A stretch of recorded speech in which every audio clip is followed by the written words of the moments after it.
purpose, to ensure that every Jewish person lives safely and happily, and that every Palestinian lives safely and happily. Jews and Palestinians share the same ancestor, Abraham. Hence, the conflict between them is like a dispute between brothers, a family feud. The land where Palestinians and Jews reside belongs to the Promised Land. It does not exclusively belong to either group. Therefore, the best solution is reconciliation and joint management between Palestinians and Jews. The desire of either side to eradicate the other from this Promised Land is a fallacy and will only lead to greater catastrophes. How can Jews and Palestinians reconcile? Firstly, let's determine who should govern the Promised Land. The premise should be whoever can ensure the safety, health, prosperity, and happiness of every citizen. If Palestinians can manage the affairs of the Promised Land better, let them govern. If Jews can do it better, they should manage. The fact remains that Jews have managed the Promised Land better economically, technologically, and administratively than Palestinians. Therefore, the best approach is for all Palestinians to integrate into Israeli society, considering themselves Israeli citizens. Palestinian elites with wisdom and capabilities can participate in the national governance. If Palestinians refuse to integrate into Israeli society, or if Jews refuse to accept Palestinians as Israeli citizens, consider the following alternatives. In the recent Israeli-Palestinian conflict, we've seen support for Palestine from at least 30 countries, condemning Israel. Since these countries care for the safety and well-being of Palestinians but militarily, Palestine is unable to surpass Israel, let's relocate the 6 million Palestinians currently living in Palestine to these countries. Each country can accept 200,000 refugees. This would resolve the issue.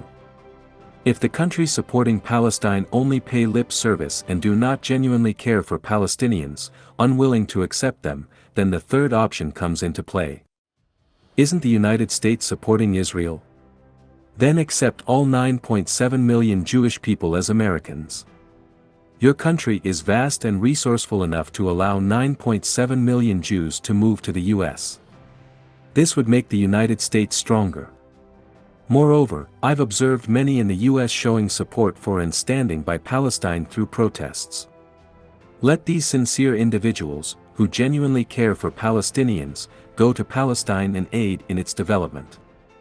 I believe those supporting and advocating for Palestine in the United States genuinely care for and cherish Palestine. They would certainly be willing to go to Palestine to participate in its construction. After all, once the Jewish people leave, there will be numerous houses available to live in and plenty of modern facilities to use. Why not take this opportunity? This would completely resolve the Israeli-Palestinian conflict and relieve Palestinians of any future concerns. If the 9.7 million Jewish people are unwilling to immigrate to the United States, or if the US lacks the courage and openness to accept them, then, considering the good relations with Israel and the concern for Palestinians, Russia, with its vast territory and insufficient military manpower, could accept 6 million Palestinian immigrants. Accepting 6 million Palestinians to Russia could both develop the vast land resources of Siberia and enhance Russia's influence. This would be a beneficial scenario for Israel, Palestine, Russia, and the entire world.